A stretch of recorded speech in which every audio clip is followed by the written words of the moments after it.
meetings. So if you have a neighbor or someone who wasn't able to attend, either in person or virtually, we will make this recording available. So you feel free to share that, and that will be on a Nashville.gov YouTube channel. If you've ever been to the Metro 3 public access channel, they maintain a YouTube channel that shows a lot of archived stuff, and so that's where these will show up. So we'll go ahead and get started. Good evening again, everyone. My name is Jeff Hammond. I am an engineer with Birch Transportation. We're part of the consulting team that contracts with Metro government and specifically NDOT, the Nashville Department of Transportation, to carry out the traffic calming program. With me here in the room is Elaine Saltel, one of our colleagues. She's running the virtual meeting. And so if you are not used to this platform, the virtual meeting, there's a little button down at the bottom that says chat. Feel free to open that up and you can type questions. You can also unmute yourself. It looks like everyone is doing a great job in keeping themselves muted. We appreciate that. But if you ever want to come off of mute and ask a question, feel free to do that. This is a discussion, and we want to make sure you have ample opportunity to weigh into this process. I'm going to, by the way, this is Elkins Avenue. This is one of our traffic calming projects in the Sylvan Park neighborhood, and I'm going to cover about 3 different parts here in the meeting tonight. And we'll shoot to be through this in 45 minutes or so, maybe not that long if I go quickly. About 3 parts. The first part will be more of the process and how this project came to be, and a little bit about the program. The second part is about some of the tools that we have in our toolbox, and the grand finale, the part that may be of most interest, is the proposed plan, the draft plan that we're going to present to you that we've come up with for Elkins. To this point, we want to get your feedback to that. Oh, you're controlling there. So traffic calming is part of what we have termed here in Nashville and nationally, actually, Vision Zero. That is a big emphasis on safety projects, and Vision Zero is made up of a number of E's, things like enforcement, education, evaluation. The one we focus on in this program is engineering, which simply means that we put things in the street. We change the right-of-way. And that's what the Department of Transportation does. That's what's in this department's purview. We don't have any enforcement capability or anything like that, so we deal with the engineering of the street. This is a residential street program, so we almost all the time keep that limited to local streets. We'll define what that means here in just a second. We do focus on physical solutions. Sometimes we'll do some sort of an awareness like increased signage or striping or things like that, but we have found that far and away the most effective traffic calming devices are those things that that a driver has to encounter with their car and drive over or drive around, that type of thing. We are focused on reducing speeds. That seems obvious, but that's as opposed to actually trying to divert traffic off of your street. We know if we're trying to do that, first of all, it's very difficult and sometimes to do that, but also that just means it's got to go somewhere else. And so we're not trying to push traffic on other streets. We're trying to provide just enough of a deterrent to high speeds. The traffic more or less stays where it is, but slows down and drives respectfully through your neighborhood. And also, we don't look at spot locations. This is trying to encourage slower speeds over a little bit longer section of street. So that's part of it too. This is, as I said, it's a street program. We evaluate these on a street-by-street basis. And so some of you all may be familiar with the project that was recently done, or we kind of got through this process on Sylvan Park on Nebraska and 44th and 37th. We were doing that under more of a neighborhood focus at that point. The program has changed somewhat to streamline it. If you were familiar with those, you know how long that took. And so we've tried to streamline this. And so we're just focused on Elkins Avenue. And we do that a street at a time, and that's based on the data that we have available to us. Going to the next slide. just to say this is a very, very much of an in-demand program. There it is. We do like to mention some of the things that we don't have in our toolbox. That doesn't mean they're not reasonable requests and can be satisfied in other ways. And so we like to always mention Hub Nashville. Hub, if you're not familiar with it, hub.Nashville.gov is a great clearinghouse for all types of requests that you have of Metro government. And that's not just NDOT. That's any number of things you can find on Hub Nashville. So that's a great starting point to make a request. And then we've got a couple of contacts here for things like sidewalks, which we know is a big part of why people request traffic calming often is walkability, bikeability, and those types of things. And then sometimes beautification. So there's some contacts there for those folks as well. But again, Hub Nashville is the best starting point for any of those things. I mentioned it's very much a high demand program. That's good, I guess. It's great that it's a great service of NDOT. It's unfortunate that we even have to offer it though, because we all know that while we're here, and that's because of high speeds and just negative conditions, not just here on Elkins, but all over Nashville. So when this project was selected as one of 24 projects that we're doing in this cohort, there were over 400 requests for street just like Elkins. That's a lot. And so there's a lot of people that are suffering some of the negative impacts of driving on their streets. We've selected 24 of those. The way Elkins got into and any project got into the program is kind of shown here. It is a data process. So there was an application that was made for Elkins as other streets, including other streets as well.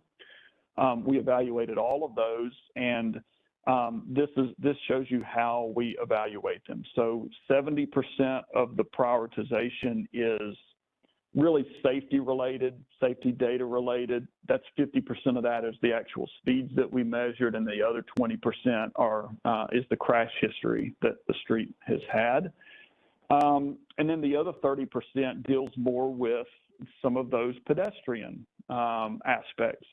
The green pie, the active transportation, deals with, are there facilities in place? You guys don't have sidewalks on Elkins. And so that becomes part of that consideration. Streets that don't have sidewalks, don't have bike lanes, and those types of things get more points when we're considering where to do traffic calming programs. When you look at the neighborhood destinations, you also are conversely very blessed to be very close to schools, parks, walking distance to shopping opportunities that a lot of people don't have. Transit service over on Charlotte. And so those types of things, because you have availability and we foresee, a lot of people would want to make walking trips to those types of destinations, but they really don't have the accommodations to do that in the form of sidewalks and so forth. That's really what has put Elkins into the program. You all scored very high on those two sections. The speeding was not really very substantial. We can look at that and talk to you more about that, but it was over the speed limit, obviously, but really what put you all in the program was more of your scores on the active transportation considerations. So we are looking at Elkins from 54th to 42nd, and so I'll pause there again. We did get two different applications, both of them requesting Elkins, and they had a little bit different termini. One of them was from 54th to 42nd. The other one was from 42nd to, 54th to 46th. The other one was from 46th to 42nd. And so what we decided to do was just combine that all into one project. And so what we're looking at, this project, is that little blue bar there on the street map. So it goes all the way from one end to the other at 42nd all the way to 54th. The colors on this map are significant. A minute ago, I mentioned that this is a local street program. So if a street does not have a a color, it's local. I guess more precise, I should say, if it's red, it's an arterial. If it's purple, it's a collector. Those just mean they're not local. Those have a higher classification, and typically we don't do traffic calming. So you see Charlotte there running horizontally around the top of the page. You see 46, which I have labeled there. That's an arterial street. I've also put some green color on this map to show you what has been approved for traffic calming coming up. So there's a green dotted line along 51st. Of course, you all are aware you already have speed cushions and traffic calming on that section of 51st. But where it makes the turn and becomes Nebraska, from Nebraska there at 51st all the way to 32nd, that's going to be an upcoming project that just went through this process. And likewise on 42nd, from Murphy up to the last set of speed cushions and all is right about Nevada. So that section is coming up as well. So I just wanted you to have some context how those relate to Elkins and what's happening elsewhere in the neighborhood in the near future. So we'll go through, let me see if I've got someone here.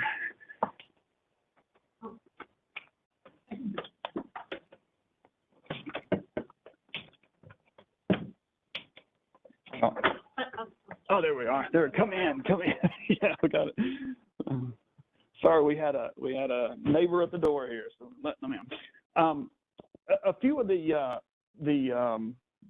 tools that we have in our toolbox, in a sense, is the next portion. So we'll show you some of those things.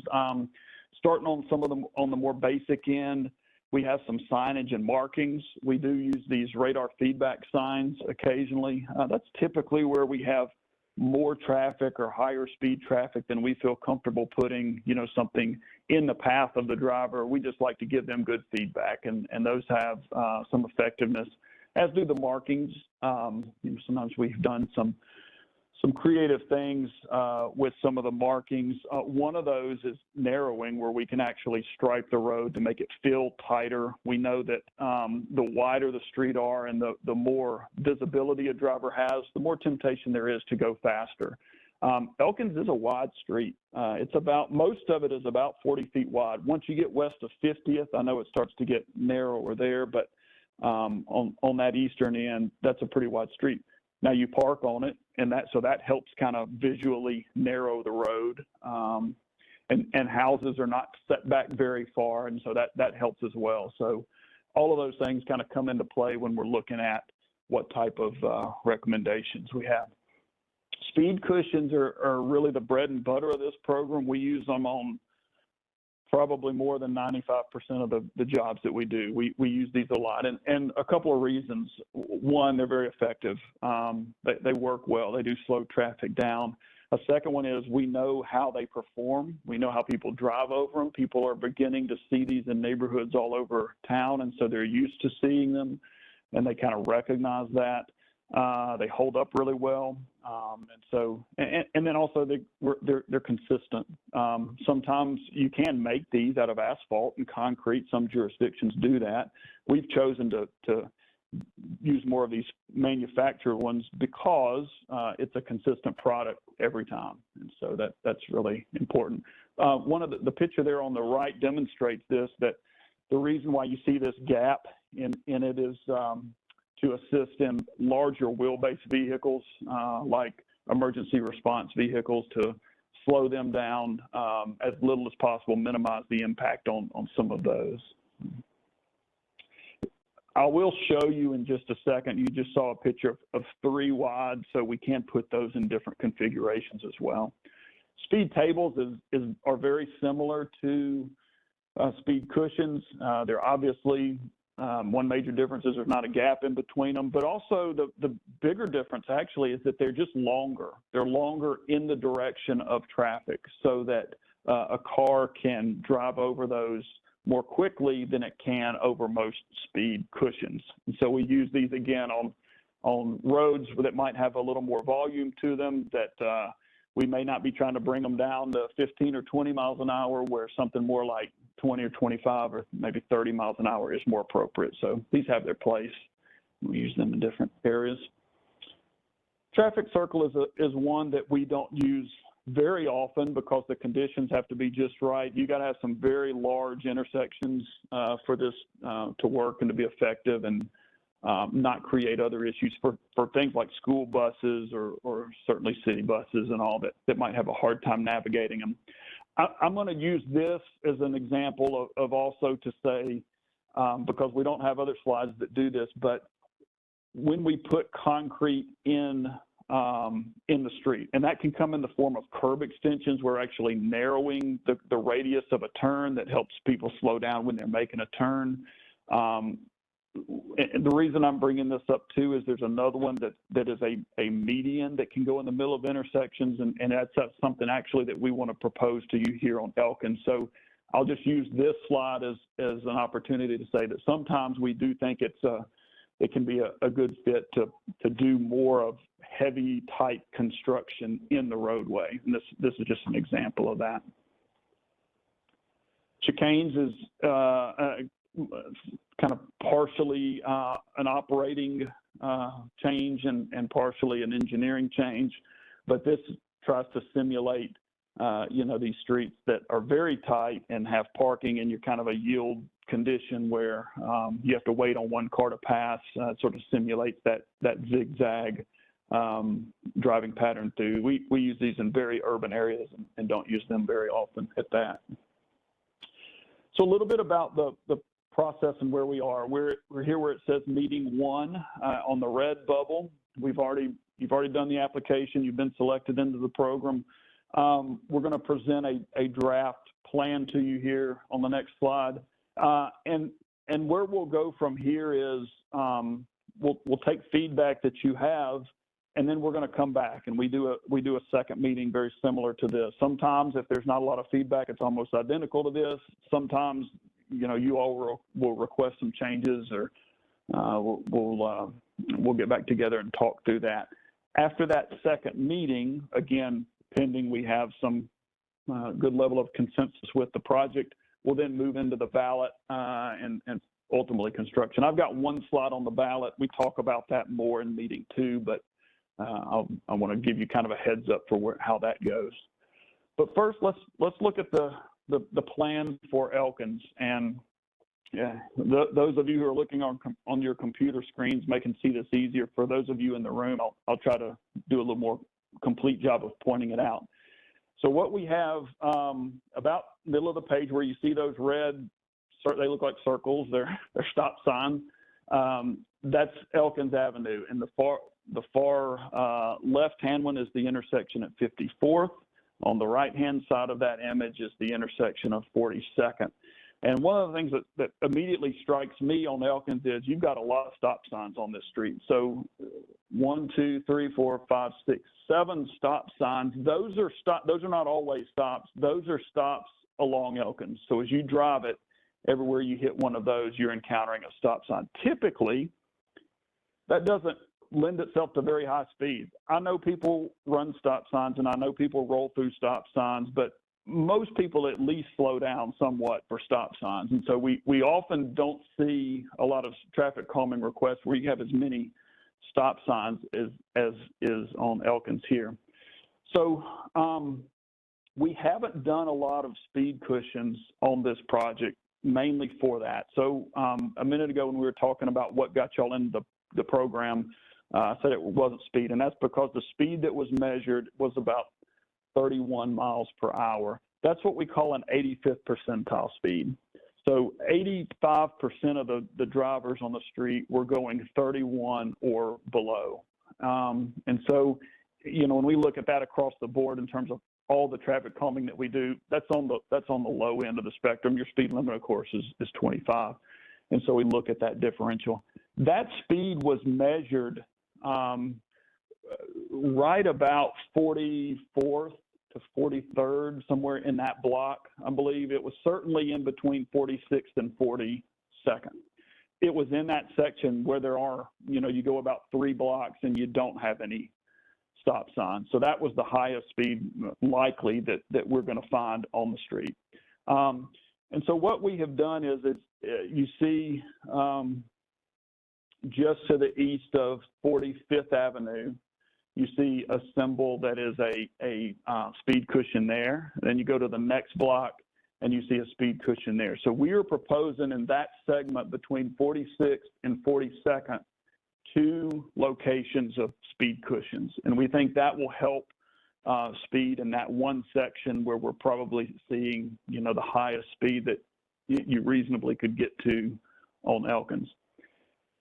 But the bigger, I think, aspect to this is down on the bottom of the page where it talks about proposed intersection median islands. And so there are 4 locations where we would consider doing this. One, and these orange leaders kind of point to them. One is on the west side of 42nd Avenue. 2 of them are on either side of the 46th Avenue intersection, and the last one is on the east side of the 50th Avenue intersection. I didn't understand what you said about that doing Okay, yeah, let me continue to clarify that. So what we are looking at doing at those 4 locations would be to construct a median in the middle of the intersection along Elkins. So there's a couple of pictures down here on the bottom that might demonstrate that. But the little image there with the white, they look like little tic tacs and have some dimensions, would be as you're looking down on that intersection, it would be a median that would basically take up some of the width of Elkins right as you get to those intersections. The point there is, traffic turns, say, off of 46th on the Elkins, or off of 50 on the Elkins, or off of 42nd on the Elkins, that they have to slow down in order to make that turn around that median. It just takes up some of the width of the street right there.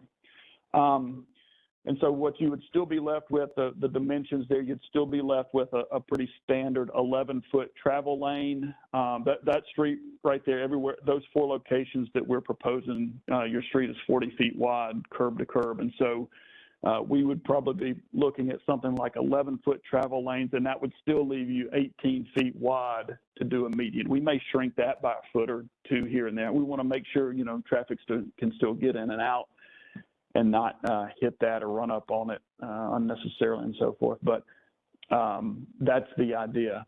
And you can see some images. We do have some examples of this. We haven't built any of these in the city in a while, but they're out there. I was out the other day in a section of town and saw one that was probably built with a subdivision in the 1960s or so. And same deal. That street, I think, was even a little bit wider. I think it was about 50 feet wide, but it had a landscape median. So you see some examples of that on the far right-hand part of that slide. You can do these a couple of different ways. Everything that I'm showing you here is landscaped. It doesn't have to be landscaped. It can be just solid surface, concrete and all. With something, if it really were 18 feet wide and 30 feet long, something like that, that's going to be a lot of concrete. So you may want to think about, kind of softening that up. And we don't have the details of all that. It's an idea for you all right now, but it's something that we think might kind of marry this idea of the pedestrian needs that have been identified out there, as well as, you just don't have a lot of opportunity or need for speed cushions, in our opinion. So it's something a little bit different than we do on most projects. I'm going to pause right there and see if there's feedback. There's some in the room, and I'll try to unmute here and put it on speaker, so hopefully you all at home can hear. And then if any of you there have comments, we'll let you speak to the room here as well. One question I had is, if you put a concrete median in the middle, is that going to force traffic over into a lane where people could be walking or biking? Doesn't that limit the amount of space on either side for that? So the question is, where does the traffic go if they're driving around this median? And yes, it's going to push traffic to what is now the outside of the road. So whether there are people walking there or biking there, or maybe more commonly parked there, it's going to have impacts on that. So I don't know how much else to say about that. I can say for the parking aspect of it, by code right now, it's illegal to park. Some of these are signed, some are not. There's really a no parking from 30 feet from the corner back. And so that's why we've identified this as being 30 feet. It can be shorter, it can be longer, but anything that we do is having an impact like what you're referring to, whether that's parking or anything else that might be happening in that section of the street. So that's certainly something to think about. But even with 11 feet, that's a standard lane width. It might have, impacts on pedestrians just when they come to those corners. Another question. I live on Elkins at the corner of 43rd, and I usually come here to go up on the track to do my walking, but if they're closed or whatever, I walk. That's where I walk. I go down Elkins 242nd on the left side and go around that corner, and I have not experienced a problem with people going too fast. Turning quickly. And I'm not sure about that. Okay. Because that would push them over to where I walk. Right. And I'm not sure about that. Okay. Very good input. Thank you. Section 30, is that what you would expect the length to be? Or it could be shorter? It could be shorter. Yeah. We're looking at, I probably wouldn't go longer than that, but 30 feet, does kind of protect that no parking zone that is established by code. It also gives you, you want it to be long, and you don't want a really small thing that someone might drive around the wrong side of or what have you. If you wanted to landscape it, it has to have, an appreciable width there, so you've got opportunity to do that. But yeah, it could be, it could be different widths. It could be different lengths. It could be different widths too. We would probably not go anything less than about 6 feet, but I mean, I'm showing 18. So there's a possibility that you could still do this if you thought the speed control aspects were worthwhile, but you wanted to continue to leave a little bit more room for both cars and pedestrians and so forth. So that's another thing to think about as well. 18 is wide. That's really wide. Yeah. And some might see there's an example in town where someone's using this. Can you read out that? Sure. Yeah, you got to go north of town on to Mormon's Arm Road, and there's probably other examples, but this is one I just happened to see late last week. So Mormon's Arm runs between Whites Creek Pike and Buena Vista Pike. This is closer to the Whites Creek Pike end, and then it's a street that's called I guess you say it Cravath, Cravath.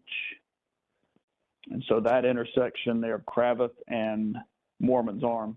Interesting thing about that, it's pretty heavily landscaped actually. A lot of pretty mature shrubs, and you can.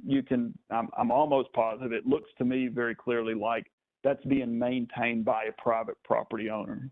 It's not like there's an HOA and everyone's doing it. It's all. It looks like the people that live there adjacent to it. So I thought that was kind of a neat example of stuff that is happening in Nashville that has just sort of evolved over the years. And you don't need a lot of formal agreements and things like that. But it appears to be very well taken care of. So.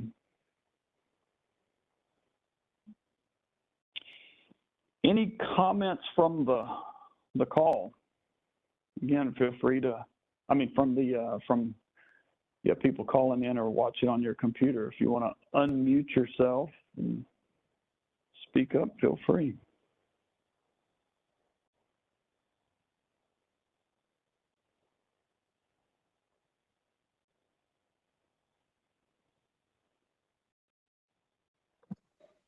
So basically what you've got is a trade-off between pedestrian considerations and speed reduction. Is that correct? Well, I certainly didn't intend to. When we put these in, My thought was that if you do this over a 30-foot length or less, I would not have seen that or would not have registered with me as this is a detriment to pedestrian activity. I can certainly see how that's a concern, and maybe we need to modify the design based on that, but it's certainly not my intent to trade off pedestrian safety or walkability or anything for the sake of slower speeds. That is not the design intent.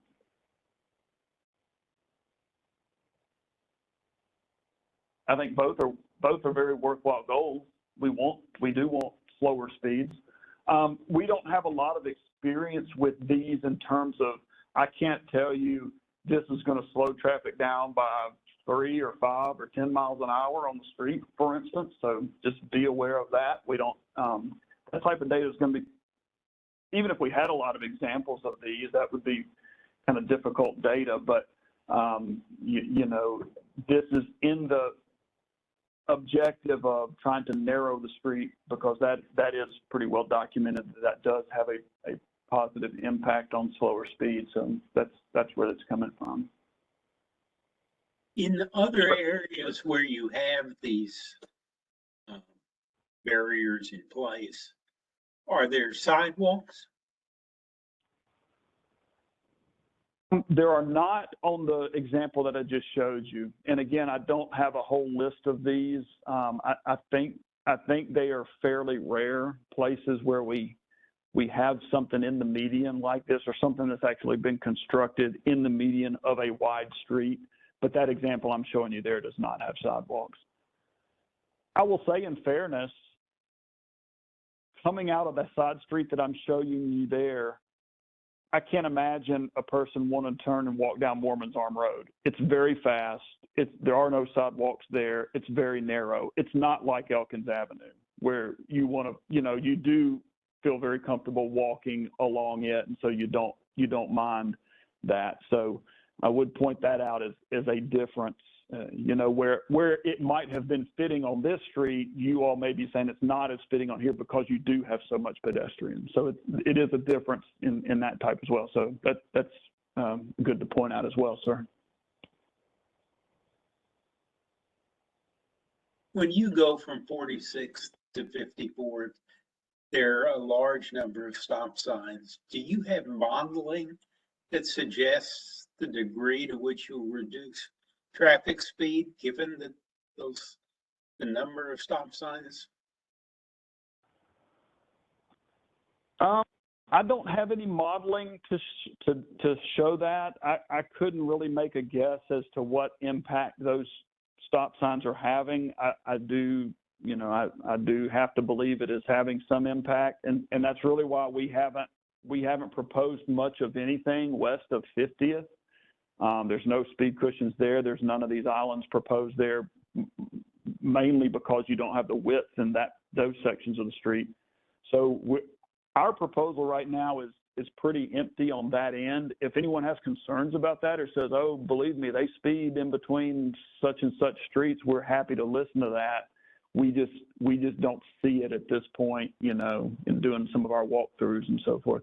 And again, the data, we always wish we had more data, but our policy is we collect once on the street and then kind of use that to speak to the entire length of the street. I know there's error in that, but the data on this project, again, is down on the eastern part, and so it's hard to say what the speed actually is as you get closer to 54th. I believe it's probably less than 31, which is what was measured on the other one, but couldn't say for sure.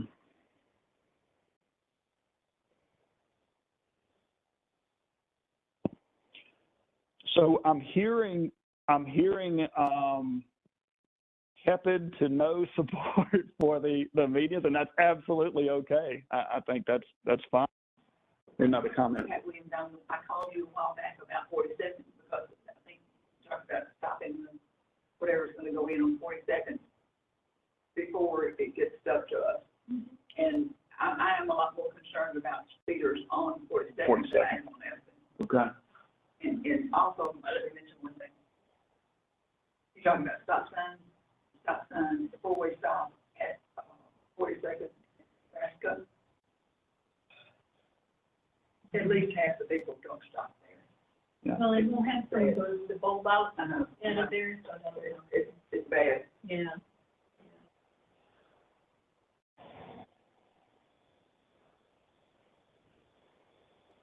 Any other comments or ideas or things that you all were hoping you would see for the Elkins Avenue proposal? I don't know that if this is an idea so much as it is just sort of an anecdote that may be useful. So I'm at the intersection of 52nd and Elkins, and we had a car accident happen right in front of our street. And what happened was someone tried to turn into our driveway, and we were sort of coming out of our yard, and they were in danger of hitting us. And so they swerved back out. And in doing so, they hit someone who had been trying to go around them because they were in such a hurry that they couldn't just like wait for someone to turn left. So I know the data doesn't necessarily suggest that speeding is an issue, but I think there are a lot of people who seem dangerously hurried down our section of Elkins. Yeah, and the other thing that makes that type of behavior possible or seem like a good idea to somebody, I guess, at the time is the width of the street. The width, and, you know, yeah. Yeah, you know, if that were a typical, you know, 11 or 12 foot wide lane, they certainly wouldn't try that. Yeah. And so, you know, that's the other thing. But, you know, there are things we can do to kind of prevent some of that. But, you know, you're talking about impacts to parking and potentially pedestrians and so forth. And so it's kind of the same situation as we're proposing here. Anytime you try to narrow the street, it does have implications on other modes as well. Yeah. Did you have any individual input other than the application from people on Elkins going into all of this? Have we to this point? We have not. The question is, have we had any other input from Elkins? We haven't. We also don't. In this program, there's not a big concerted effort to try and do that. I mean, this is the forum for that type of input. Certainly, we don't have to have it tonight, but you know, as you talk to neighbors, and I'm going to give you a couple of contacts here in just a second. As you think of things or talk to neighbors or thoughts that anybody may have had, you know, feel free to send those to. That's why this is meeting number one, and it's kind of a kickoff and just to show you some ideas that we're thinking about. But we would love to have more input from you. But no, we have not, that I have seen, gotten any input specifically to this street. Elizabeth says that she knows a lot of people have complained about people turning onto Elkins from 51st to avoid the backup at the traffic light. And that she likes the medians with planning. Okay. Yeah, 51st, it actually gets narrower at 50th. I believe it gets down to about 30 feet wide. It's 40 for most of it, 40 feet wide. Then it gets down to 30 feet wide at 50th, and it may even get a little bit narrower all the way as you get to 54th. So trying to do, that's why I don't have anything at 51st. Otherwise, I agree, 51st would be a very logical place to propose something, because I've tried to set it where it's more of the main through streets, 51st, 42nd, 46th, to some extent 42nd, but especially where you've got a signal up there at Charlotte, that's the magnet. That's why there's so much traffic on 51st and on 46th. But that's good to point out, the turns on 51st being used as a cut through there because of the backup on Charlotte. At 42nd, yeah. Well, let me, we'll come back to this as much as anybody wants to. We'll go ahead and go to the next slide and just talk about when we do kind of circle around a proposal that everyone is comfortable with. We do have the ballot process, and just to give you a heads up on that, we do send it out the same way we sent cards out for this meeting. they go to people that live immediately adjacent to the affected street, and those go to the property owners of those parcels. And so you can see a little map with the affected parcels there highlighted. When we go to a ballot, we'll send that out by card. You'll log in. You'll vote through a Nashville.gov website. You can vote yes or no. And it stays open for 6 weeks. And at the end of that 6 weeks, we look at all those responses. And if 66% of them or more are in favor, we'll do the project. And so that's how that voting process works. I think I covered everything. We wouldn't.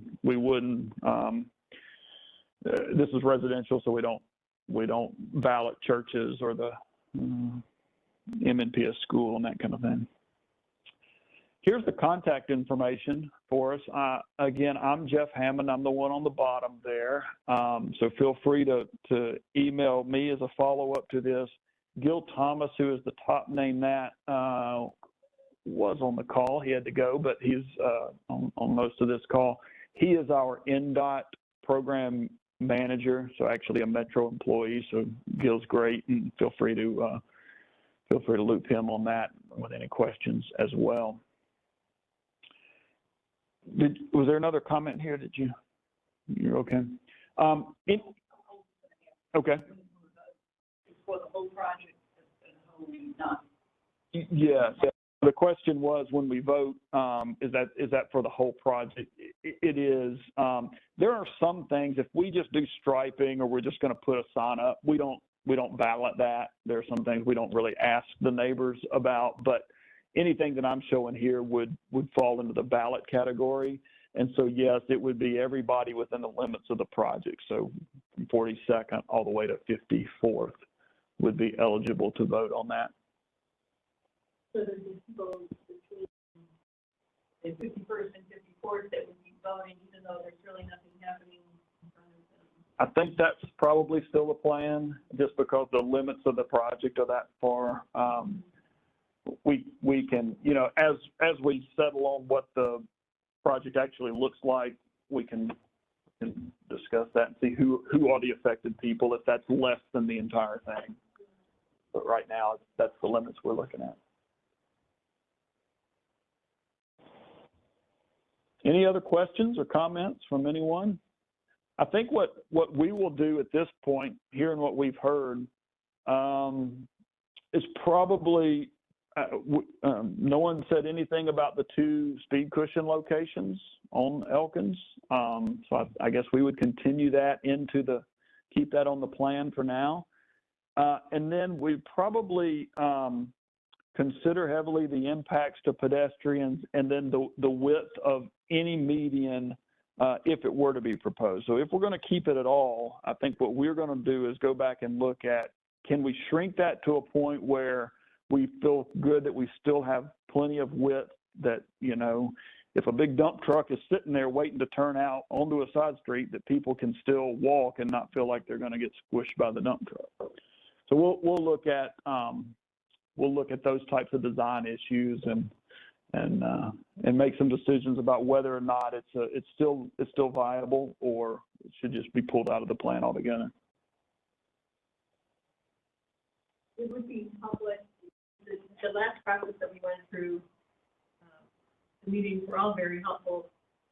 It was sort of the feedback that was generated in between the meetings that really got people thinking about it and talking about it. Once we got serious with the proposals, then all sorts of people came out with opinions on it. So it's a shame that we didn't have more participation here tonight, but maybe prompting people a bit by sharing the recording or the materials to say, here are some initial thoughts on this.